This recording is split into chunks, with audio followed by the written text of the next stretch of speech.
Jonathan Maccardy qui a plein de flèches dans la corde de son arc et non, mais j'avais raison. François Menardo, comment ça t'avais raison? Mais c'est bien, plusieurs cordes à son arc. Mais je jamais dit le contraire, mais je t'ai demandé si t'as déjà vu un arc à plusieurs cordes. Mais tu nous as pas corrigé. T'avais raison, mais t'avais eu un doute.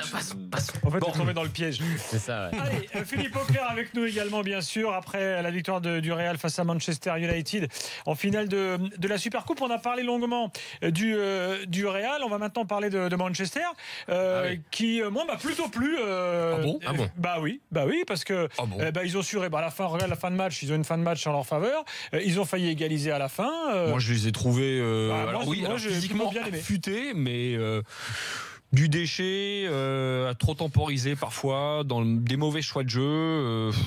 J'ai trouvé quelques joueurs, qui étaient pas mal dans l'ensemble, mais même dans un match qui manquait de rythme, je les ai trouvés. Mais on peut c'est pas mal de le rythme stade quand on pense au taux d'humidité quoi. qu'il y avait à Skopje, à la température. Il faut aussi prendre ça en compte. Il faut se souvenir, c'est quand on voit ce match, on a affaire à des joueurs qui sont dans la température est élevée et surtout le taux d'humidité est effrayant pour des organismes. Mais pour les deux équipes, pour les deux équipes, absolument. Mais du coup, non, mais ce que je veux dire par là, c'est que excusez-moi, mais je vais me faire un petit peu l'avocat du diable. Des équipes qui sont moins techniques, et Manchester United est moins technique que Real Madrid, sera certainement plus handicapé par ce type de conditions. Dans la mesure où une grande partie de leur jeu sous Mourinho, et c'est valable pour n'importe quelle équipe de Mourinho, dépend aussi du défi physique, de l'intensité dans les duels, etc., etc. Ouais, mais je te suis pas. Pardon, je vais te laisser finir. Je me faisais l'avocat du diable, François, pour dire mais. Je t'en prie. Mais il y a des choses que j'ai trouvées parfois séduisantes dans cette équipe. Merci quand même. Oui. Et des choses que j'ai trouvées nettement moins convaincantes. Mais c'est surtout ce qui m'a le plus embêté, c'est le fait que ce que je trouve convaincant sont des performances individuelles et pas une performance collective. C'est-à-dire que je vois ce qu'a fait Chris Smalling, par exemple, il m'a épaté ce soir. Je l'avais trouvé en difficulté très très souvent la saison dernière. Il a été défensivement très très solide. Nemanja Matic pour moi fait une première mi-temps absolument magnifique, magnifique. Après il lève le pied, il est plus tout à fait là où il devrait être, mais c'est là où tu vois qu'il peut vraiment apporter quelque chose. Tu vois l'entrée en jeu de Marcus Rashford, c'est très intéressant. Tu vois Fellaini, il fait du Fellaini. Mais il le fait bien. Je te rejoins complètement, Philippe. C'est-à-dire que quand on décortique individuellement, dans l'ensemble, 11 plus, il a fait rentrer les 3 Mourinho. Oui, absolument. Et tu as des joueurs, et alors Matic, je pense qu'on est tous d'accord pour dire qu'il fait plus qu'un bon match. Moi j'ai trouvé que Lukaku a été pas mal. Je trouve que Fellaini fait une bonne rentrée dans le jeu de remise. Dans le jeu de remise, je l'ai trouvé pas mal. Dans le jeu de remise, je l'ai trouvé intéressant. Il manque une occasion énorme. Mais c'est individuel. Après, il y a une chose sur la remarque par rapport au défi physique. Alors, quand on parle de physique, on parle de duel et de densité physique. Certes, c'est vrai, mais pas seulement. Une équipe qui est technique comme le Real Madrid, elle court aussi beaucoup parce qu'elle fait beaucoup d'appels. Je serais curieux de voir au niveau des kilomètres parcourus si c'est pas Madrid qui est devant Manchester. Non, c'est Manchester United parce qu'il court après le ballon. Madrid n'a pas marché. Mais il court après le ballon, il a raison, Philippe. C'est forcément. Oui, il y a les équipes techniques font aussi courir les joueurs et pas seulement le ballon.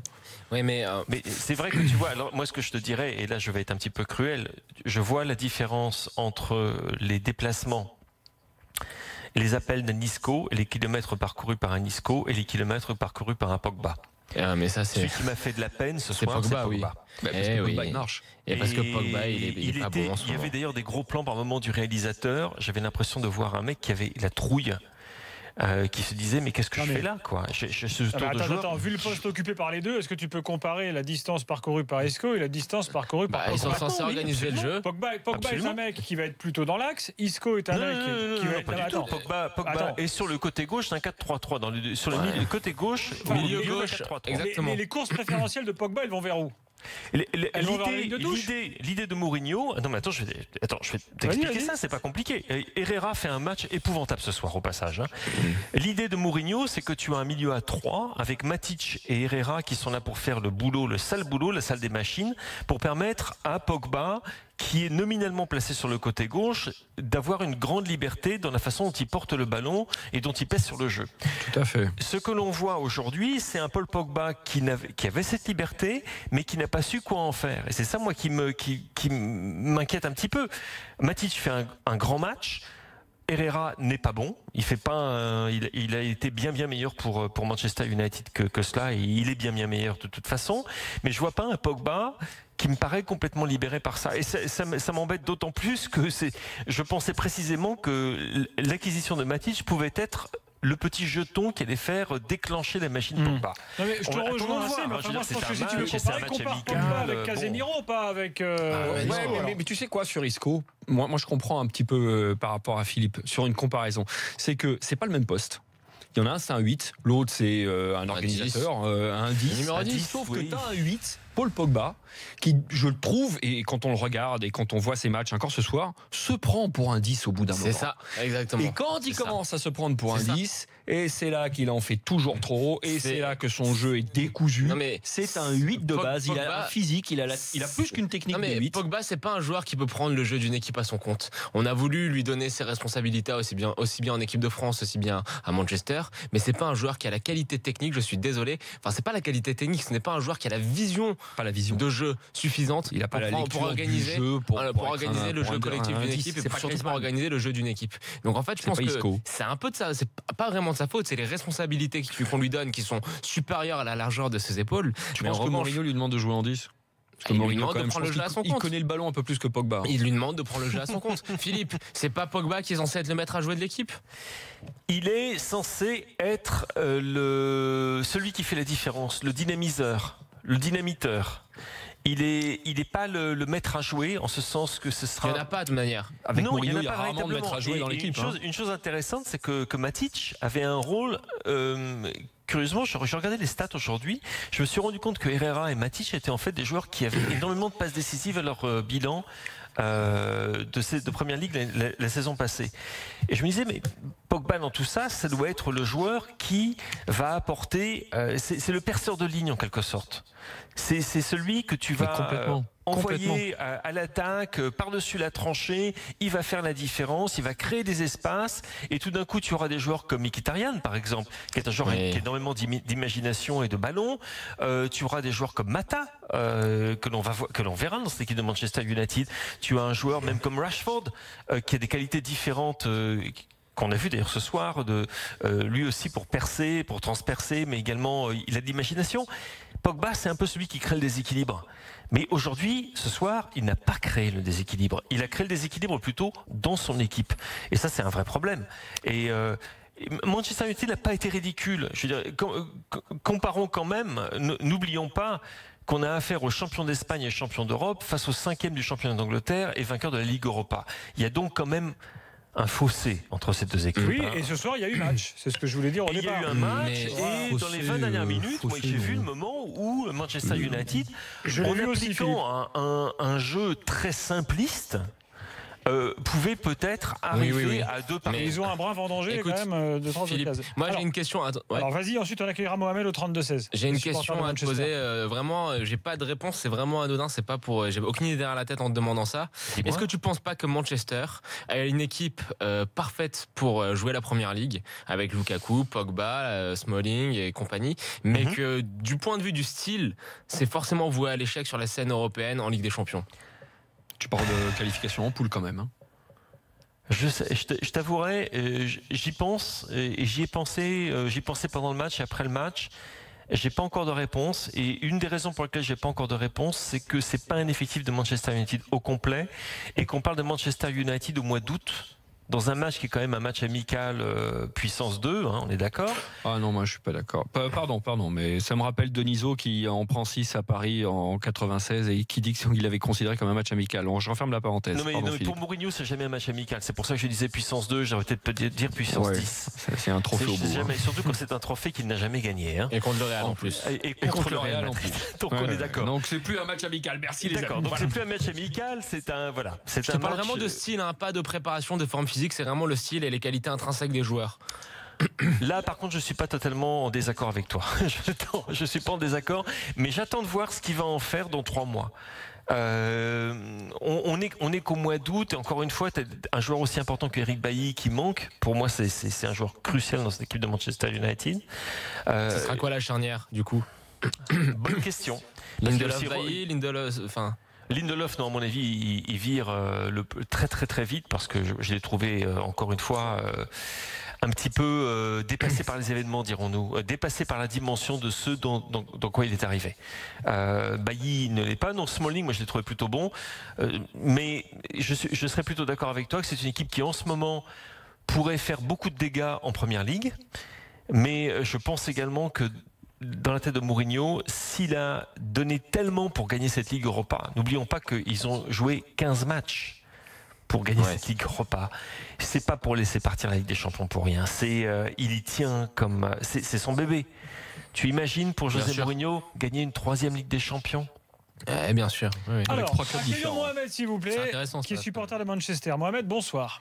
Oui, bonsoir monsieur. Salut Mohamed. Alors, tu nous entends débattre de ton club, là, tu es fan de Manchester United. Est-ce que globalement tu es d'accord avec ce que tu as entendu pour l'instant? Alors, je suis pas tout à fait d'accord, dans la mesure où, une première mi-temps catastrophique. Moi, franchement, il y a deux joueurs que j'ai trouvé très bons. Fellaini, quand il est rentré, il a, comme d'hab, un cogneur, il se bagarre, il lâche rien, il monte, il redescend, il va partout. Smalling a été bon. Lingard, c'était une catastrophe. Je me suis même dit à un moment, j'avais l'impression de voir Lucas qui courait, mais il oubliait le ballon. Donc voilà. Mais moi, pour en revenir, mais surtout sur Manu, moi, ce qui m'inquiète, c'est que depuis le départ de Fergie, là, c'est le 3e entraîneur qu'on a. On s'ennuie. Franchement, perso, on s'ennuie. Mais j'ai plus le genre on attend une action spectaculaire, un jeu spectaculaire où ça cogne, où ça monte, où ça déborde, où il y a toujours un petit renard qui vient, qui met un but. Mais depuis le départ de Ferguson, est-ce que tu as eu une équipe du niveau de celle qu'avait Ferguson? Écoute, quand tu regardes les individualités aujourd'hui, niveau individuel, ils sont beaucoup plus forts que ce qu'ils étaient à l'époque de Fergie. Hein. La question est aussi, est-ce que vu l'argent dépensé, je suis désolé de ramener ça à ça, vu les moyens investis, est-ce que tu pouvais pas simplement te bâtir une meilleure équipe? Je suis d'accord avec toi. Je pense pas que Fergie a dépensé parce que ça. C'est 185 millions pour Pogba et Lukaku. Juste remettons les choses dans leur contexte. Mais je suis d'accord avec toi. Je pense que l'équipe qu'on a aujourd'hui à Manchester United est largement supérieure à celle qui gagne le titre la dernière saison d'Alex Ferguson. Mais je dis bien largement supérieure. La différence, c'est qu'elle n'était pas gérée du tout de la même façon. Attends, Philippe. La différence, c'est l'entraîneur, Philippe, c'est ça que tu veux dire? Pour moi, c'est l'entraîneur. Hein. Philippe, oui. Dans cette équipe-là, cite-moi un joueur de la classe de Wayne Rooney. Wayne Rooney de l'époque. Difficile. Voilà. Mais par contre, si on va ligne par ligne, De Gea était déjà là. Au passage, lui, alors là, il est chapeau 1. Tu m'excuses, Gilbert, mais c'est un. Et même les défenseurs. Hein. J'étais pas là le soir où vous avez fait les chapeaux des gardiens et De Gea, il est chapeau 1. Et Keylor Navas, il est chapeau 29, 37. On avait mis quoi? Je me souviens plus, je t'avoue. On avait fait tellement de chapeaux. Il n'était pas. Navas, était pas chaud. Mais la démocratie s'est exprimée, Philippe. Il y avait De Gea, mais même en défense. Regarde qu'on parle des défenseurs. Moi, je pense que justement, t'as pas des défenseurs au niveau de ce que t'avais l'année où tu gagnes le titre. Oui, non, mais tu avais des défenseurs qui étaient en toute fin de carrière. Mais Rio Ferdinand et compagnie, t'avais des joueurs qui étaient en fin de carrière. C'était une équipe qui était au bout du rouleau. Et je comprends totalement ce que dit notre auditeur. Je m'excuse, j'ai oublié votre nom. Mohamed. Je l'ai pas saisi, Mohamed. Excusez-moi, Mohamed. Mais en effet. Je ne vois pas une équipe qui est inférieure aux effectifs qu'avait Alex Ferguson lors des 2 ou 3 dernières années. Je suis totalement d'accord. Mohamed, merci à toi en tout cas. À très bientôt dans l'after. Salut. Salut. Bye bye. Philippe, merci également. Écoute, merci à vous. On se retrouve très vite à la première ligue. Nous, ça reprend vendredi soir, puisqu'on a Arsenal-Leicester en levée de rideau. Donc le champion d'il y a 2 ans maintenant contre au champion d'il y a 13 ans. Très bien. T'es dur. Comment il se les châtie bien. Le mercato. Qui aime bien châtie, c'est exactement ça. Et Pierre-Ambroise Boss qui va nous rejoindre, médaille d'or tout à l'heure à Londres. Pour moi, magnifique. Plus la Villeni, médaille de bronze, je le rappelle, à la clé ce soir à la Perche. Plus donc la Super Coupe d'Europe et la victoire du Real face à Manchester United. 2-1. On se retrouve tout de suite dans l'after.